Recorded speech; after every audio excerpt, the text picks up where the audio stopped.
Happy Friday, everyone. Rich Swerbinsky with the Mortgage Collaborative here with the rundown with Rob and Rich. We just started broadcasting live, so everybody flowing in. We'll go ahead and get started shortly. Rich, you want to guess where I am right now? I was going to say, what are you, like a courthouse? What is it, a rotary phone behind you? You still make those things? It's my living room. No, I am at the Peabody Hotel in Memphis. No, the Ducks. Well, let's go on a little field trip before we start, shall we? Mm-hmm. I can show you where I was going to go, where I was going to sit. Mm-hmm. I was trying to scout this out a little bit, but where I was going to sit is right up. We're going to go to the lobby in a minute, but I was going to have this as my drop, and it's a payphones. Mm-hmm. Payphones. But if we go over here, come with me just for a minute here. Here at the Peabody, we can go over here and. Mm-hmm.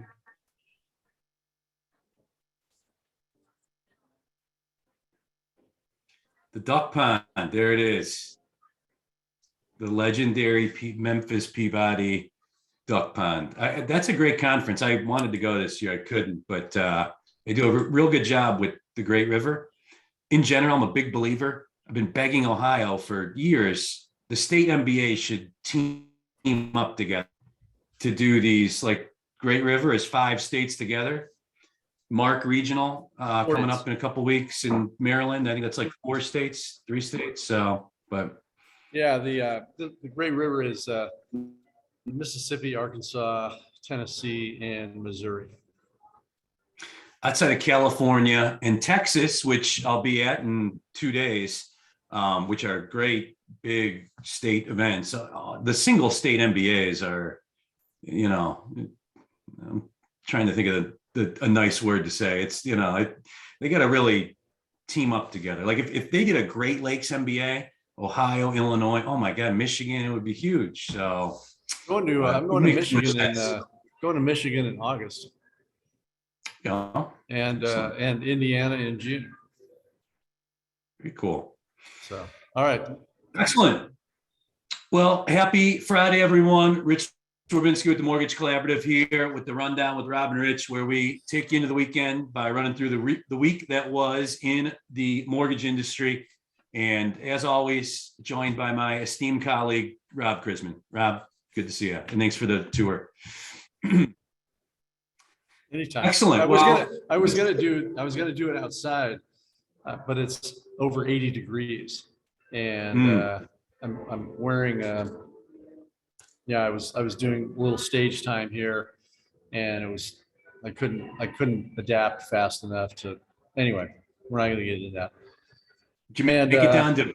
You make it down a few blocks down the road to Beale Street to take in that madness? Was there last night and a little bit the night before, and this, you were asking about the conference. This is a nice conference. We've got. I was just talking to Bob Brokesmith, who's here and speaking. He's competing with me. Can you imagine the gall? He's in the other room speaking, and we were talking about some of the things I had in my commentary today, which is interesting stuff. But so this conference, they had almost 500 registered. So it's a good size. It's a good size. Yeah, Memphis has a lot going on, Rich. I mean, you can go to the Civil Rights Museum at the Lorraine Hotel. You can walk along the Mississippi, Graceland, check out the Jungle Room, all kinds of stuff. Great barbecue. You got the minor league baseball stadium right in the corner there. It's underrated city to me. And it's a good conference. So, all right, let's go ahead and get into it. Raul, let's start with what you kind of alluded to, your commentary this morning. A big acquisition, a merger, acquisition, whatever you want to call it. Cross country. Oh my God. Acquires land. You have history with cross country. I understand. Well, they're fine. No, the owner, and they're literally 10 minutes down the road from me. But as I put in my email to you this morning, when I took this job a little over 7 years ago, my first boss ever in cap markets. He went to cross country the same day. And so we made the move on the same day. I remember talking to him a few months after we both took the jobs. This was 7 years ago. Their big goal was to get to 1 billion. They were like 600, 700 million a year in annual originations. And now they're 50, 60 billion and just acquired. Lend US is what, 10, 20 billion? Lend US is, they're doing about half a billion a month, or at least last year. I think they've Mhm. scaled things back, but I think they did about I know they did 7 billion in 2021. So Yeah. cut that in half, I guess. Yeah. But the So, billions, a billion here, a billion there, it starts to add up. So yeah, it's, yeah, it's an interesting acquisition. It was done. I wrote that piece for the group that I had in my commentary today. And initially, I knew that it was just a handshake deal to start because I asked them, what investment banker did you use for this deal? And it was just a handshake over dinner kind of thing. And sometimes those things work out magically and sometimes they don't, which is an obvious statement. But I hope it works out. And I think that, I know Rob Hurt pretty well, and he's in his early 60s, and he's had a long row, and I don't think that he's going to stay with things for a while, as is his ex-wife Tracy, and so they're going to stay with it for a while and be comped accordingly. But I think he's indicative of a lot of owners that are out there who are in their 50s or 60s saying, do I want to go through another business cycle? And this cycle could be uglier than others because of the millions and millions of borrowers who are, as we've talked about, have rates in the 2%. So you can't really, that rate and term refi isn't necessarily a great discussion to have. So you get into a cash out discussion or, a HELOC discussion. And, it's a different sales technique for loan officers. And so you've got older loan officers who may not want to do that anymore either. So I've seen a pickup in my emails from people saying, and I may have mentioned this last week when I was in Manhattan, but hey, Rob, I've been reading your commentary for a long time. I really enjoy it, but I'm retiring now. And instead of sending my commentary to Joe Smith at abcmortgage.com, can you send it to Joe Smith at yahoo.com or whatever? And so I'm seeing a pickup in that. And I think that we are dealing with an industry that has 2 years of sugar high or, sugar rush, and they've got to come off of that. And it's going to be tough to do. And I think there's an older contingent that just doesn't want to go through it. Hopefully they saved their money and didn't buy, United Wholesale or Loan Depot stock. I think Loan Depot hit another low today, but they were able to diversify their retirement and save some money, and so they just don't want to go through it again. So I think it'll be interesting to see as we go through the year how much of that happens, because I think we're just starting to see it now, and I think it'll pick up steam. yeah, absolutely. I think you're going to see a ton of it this year, as evidenced by the start to the year. And it just what has happened, the first 3.5 months of the year it's changed things, right? I mean, now we're praying for 5%, 4.75%. Think about that. The 10-year on March 6th was 173. It's 291 right now. That's 6 weeks ago. We've seen 125 basis point increase in the 10-year yield and a little bit more than that actually in mortgage rates. So been a very, very tenuous start to the year. And I think you're going to see a lot of shuffling around. To your point, a lot of owners of mortgage companies that are at that age where it's time to ring the register, and good time to cash your chips in. So yeah, a lot of them have done very, very well for themselves.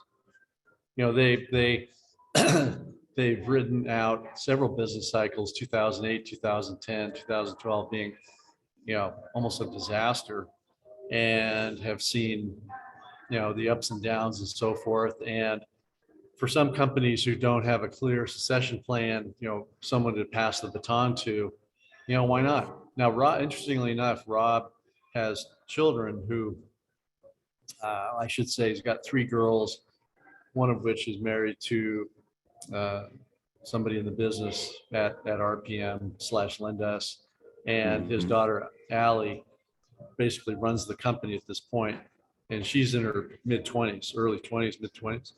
So he has the baton to pass, and they are staying on in a management role with cross country. But yeah, Rob's had a very good run. He's done very well for himself. So he's, just kind of, as you say, taking some chips off the table. Why not? We've seen a lot of quick ascents in the mortgage industry from companies, and cross country is one of those stories. All of a sudden, gone from under $1 billion to, depending on whose numbers you look at, 60, 70 billion a year in about 6 years. So listen, single owner, insanely wealthy, high risk tolerance, very competitive. It's a good combo in this kind of climate.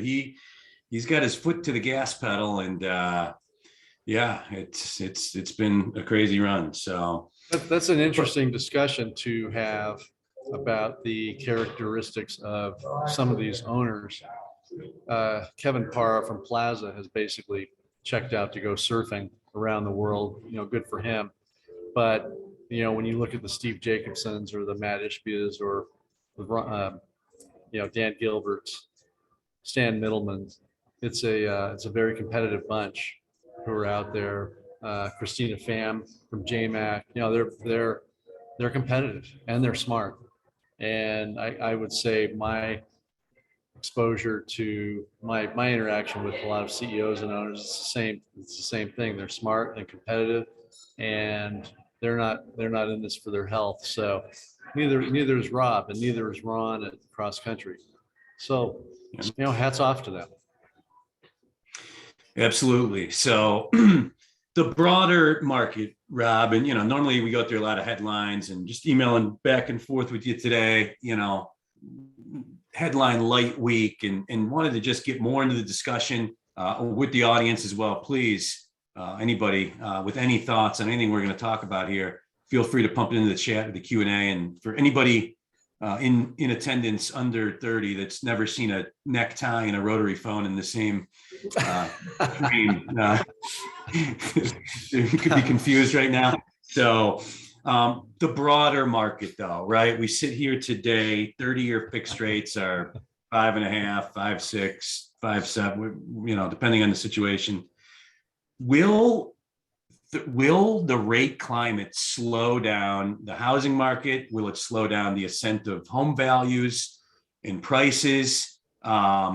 There's evidence that is starting to mount, far from conclusive, on both sides. I know a lot of prospective wannabe home buyers are out there really hoping to get a little bit of relief in both areas, rate and home price listings. Your general thoughts on the matter before we get into the discussion here. So I will always make the argument that the desire to own a home trumps whatever is going on in the interest rate market. And if they really want to own a home, they will do what they can. You have to remember that a fair number of these people have been saving up money, especially during the pandemic. The savings rate was up in the mid-20s. Normally the US savings rate is 5 or 8%, shoots up into the low 20s. There are a lot of people out there with a lot of cash. You also have parents of first-time home buyers who have a lot of cash. So obviously all cash buyers don't help our industry, but when I talk to realtors, they will tell you, and you hear these stories from lenders. Well, I've got pre-quals stacked up on my desk, just waiting for something to happen. And when you talk to real estate agents, it's the all cash buyers and the products that companies or individuals can use to make it appear to be an all cash deal. So interest rates can go up to whatever. It doesn't help us. But in terms of the real estate market itself and the supply and the demand dynamics, I would say that the interest rates take a back seat, as I said earlier, to the desire to own a home. And somebody who's in that position will figure it out. Now, I'm sure we're going to see this in the press.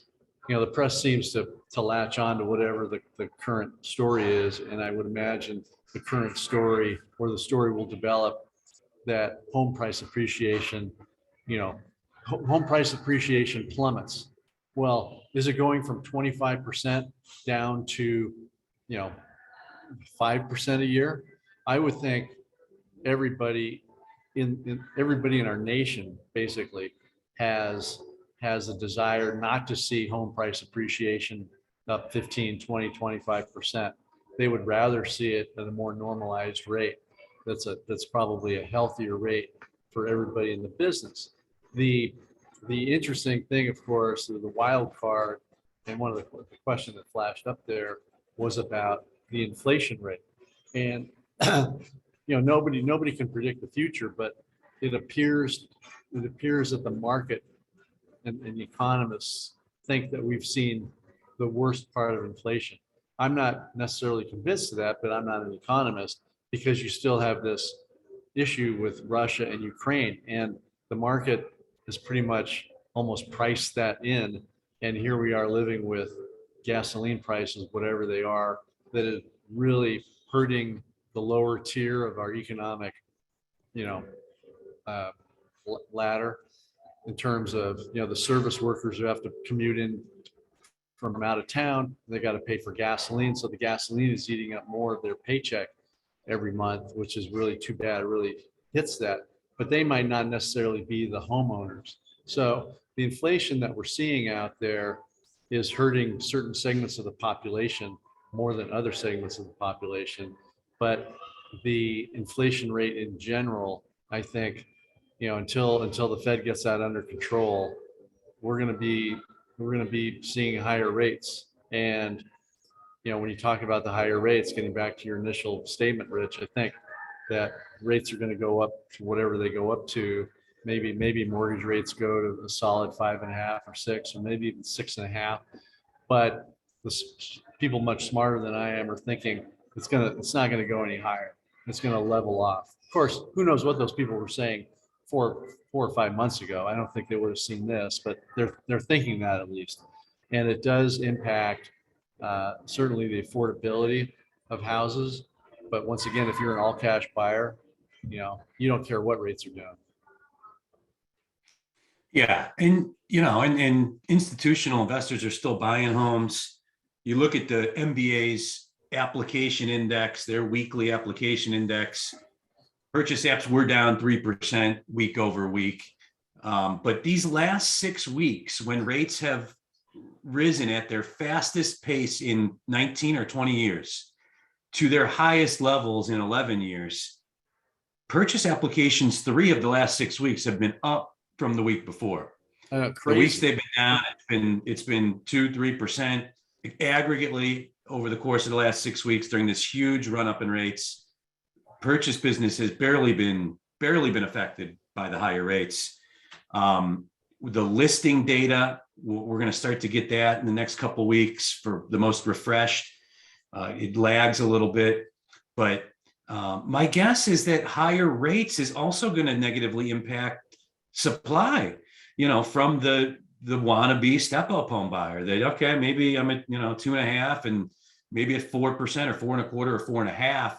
It makes sense to buy that next house, but I'm not selling my existing home at 2.5 and going to 5.6% on a home that is more expensive to begin with. So the data is, at least to this point, we're almost at the end of April, has indicated that, yeah, rates have had a little bit of impact on demand, but very marginally. And supply is still very weak. There's been no help to that side of the equation, and home values continue to appreciate about 2% a month. It's over a 20% annualized rate so far this year. I keep harping on it because home values have gone up 30% in America the last 2 years. Over the history of time, the average is 3.2% per year through many different kind of waves. Right. Any corrections we've seen historically have corrected themselves. We've had values go up 30% the last 2 years. They're on pace to go up, if you're dovish, 12% this year, but to 20%. Something's got to give. Something does have to give, and I would imagine that that rate of appreciation has to slow down. It's not healthy to have it that high. The question that I hear lenders talking about, and earlier this week I was at an MBA Stratmore peer group meeting with, we had about 15 or 20 lenders in the room in Atlanta, and the question is, how can I take advantage, knowing what I know and knowing the current environment as a lender, what kind of products can I offer our borrowers? How can I train our loan officers to do this? And in general, it's not viewed so much as this appreciation is not viewed so much as a bubble, Rich, because if you look at the credit quality, you look at, you go back to the tulip bubble in Denmark, or, that the bubble that we saw with the tech industry, or what happened in 2008, 2010, the credit quality of the borrowers that are in place now is far and away the best credit quality we've ever seen. The amount of equity that these borrowers have, they don't want to give up their home. The interest rates that many of them have on loans in their homes, they don't want to give those up. I just don't see it as a bubble. I see possibly a leveling off, or, we're just setting a torrid pace. I'm sure right now the folks at United Wholesale are saying, okay, last year, what was it? I think it was July or August, September maybe, when they rolled out their conforming loan amounts, new and improved United Wholesale, based on the FHFA appreciation numbers. I'm sure they're doing that. They're going to do that again, and they're going to jump the gun. Normally those loan amounts come out around Thanksgiving every year, and they're going to jump the gun again because, as you point out, the appreciation is nuts. So they feel safe in being able to do that. But the market, as we've talked about, is still strong. But getting back to these lenders that I was meeting with earlier this week, the concern is, first of all, how do we cut costs to stay ahead of this? Because we need to cut more costs and more costs. Are we back to a 2018 environment at best? What kind of products do we have to offer? And what kind of training do we have for our current loan officers who haven't been through this? And so I see a lot of companies out there creating or recreating mentorship or best practices with older loan officers, talking about, how to sell and what to do about this to the younger crop of loan officers who are out there. So companies are not only adapting product wise, but they're adapting by training their own. And I'm seeing more and more of that as we go along. Comments in the chat about a bubble. It's the sexy term. Listen, to have a housing bubble, you have to have a steep drop off in demand. I don't see any chance of that anytime soon. The recent purchase application data through the biggest run up in rates in 20 years, purchases have stayed steady. You've got a ton of millennials, that some of them that have a lot of money, 26 to 41-year-olds that want and need homes. We talked about the haves and the have-nots in America. The haves are doing pretty damn good. And any homes that are available are at the higher end. Like, everybody's, home values are out of hand, especially at the higher, they're getting gobbled up in one day still. So there is still strong demand at the high end. And then the pandemic and the work from home movement, I just believe it's artificially increased demand for housing in general and the value Americans place on it. And you still have institutional investors buying homes, because they certainly wouldn't be doing that if they think the values are going to go down anytime soon. Then on top of that, right now, we're in the mid fives, 30-year fixed. If the 30-year fixed rates were to drop just a little bit to like where they were 2 weeks ago, to 4.75, I think you'd see a huge pickup in purchase apps right now. I honestly believe that because of all the inflation news that is just in everybody's face. Everybody, you can't go anywhere without seeing 30-year fixed rates are 5.5% right now. I think if you saw a drop down in rates, which absolutely people, oh, rates are going up, Fed, the whole, all the Fed moves plus two are priced into the market right now. That gets priced in well in advance. The bond market has priced in all the maximum amount of Fed moves pretty much. And Brokesmith, smart guy, love him. He was just on CNBC talking about this a couple days ago, basically the same thing. So I think demand is going to stay incredibly strong throughout the year. And I think it's just going to keep driving home values up. I think what you're going to see is we'll see homes lose value like 20-25% from like 2024 to 2026. That's, I think, when you'll see it. I'm a, you know, I have to leave. And now we're on camera. Sorry. it's all right. That's good. Where was I? Memphis. Anyway, yeah. But once again, Rich, I think lenders are sitting there saying, all right, how are we going to cut costs? How are we going to survive? I mean, it's nice to be able to tap into those borrowers, assuming we're still around. And a lot of warehouse lenders right now are looking at these P&Ls for the first quarter saying, okay, what'd you do? Did you make any money? The covenants are coming, you know, we tell you, look, you can't have more than X period of time losing money, and you lost money. And so what's going to happen in the second quarter? Well, we're doing this and we're doing that. Okay. Are you really doing enough to be efficient? So you have many lenders that I'm seeing are almost in a survival mode, trying to be able to lend in the third quarter and fourth quarter of this year, and maybe take, you know, if rates drop back down, that's fine. But you certainly don't want to. I was talking to somebody the other day, and they said this was a not an old loan officer, but not a brand new one either. And I said, gee, you know, why don't you know, what do you think's going on? He goes, Rob, I just need one more refi boom. I just need one more business cycle, and then I'll stop. Then I'll retire. Then I'm done.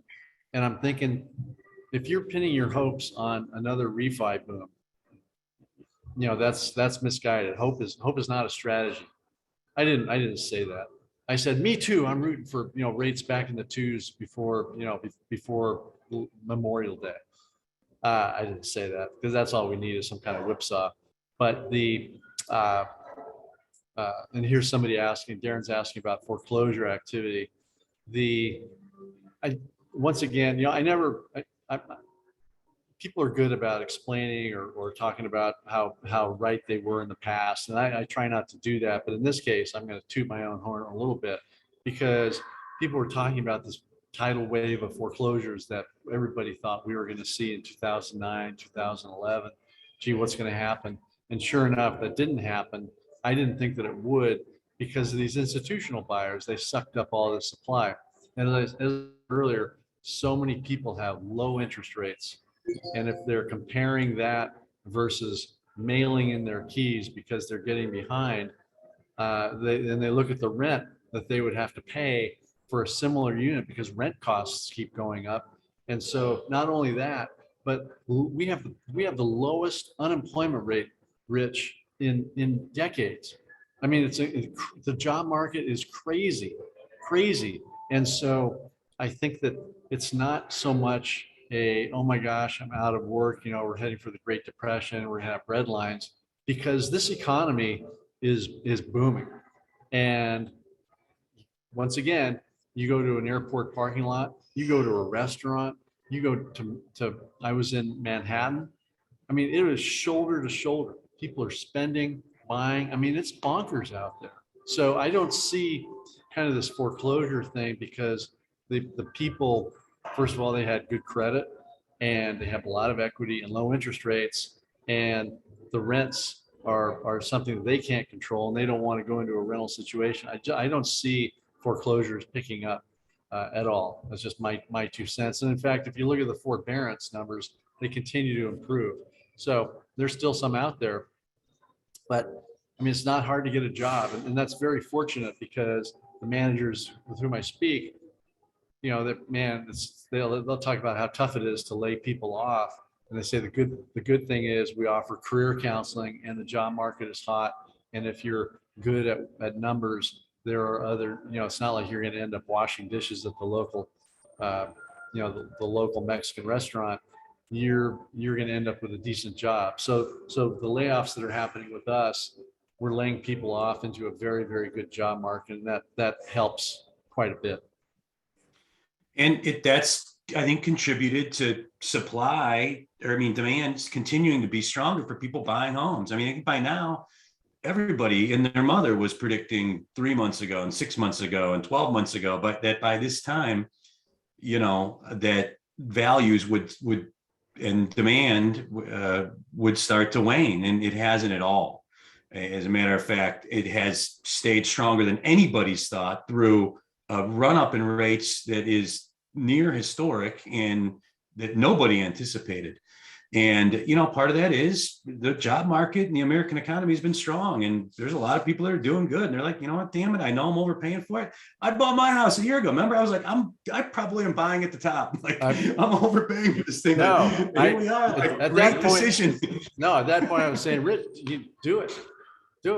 Yeah. Home ownership. I mean, it's a good thing. And home ownership is not necessarily interest rate sensitive. As I said earlier, you want to own a home.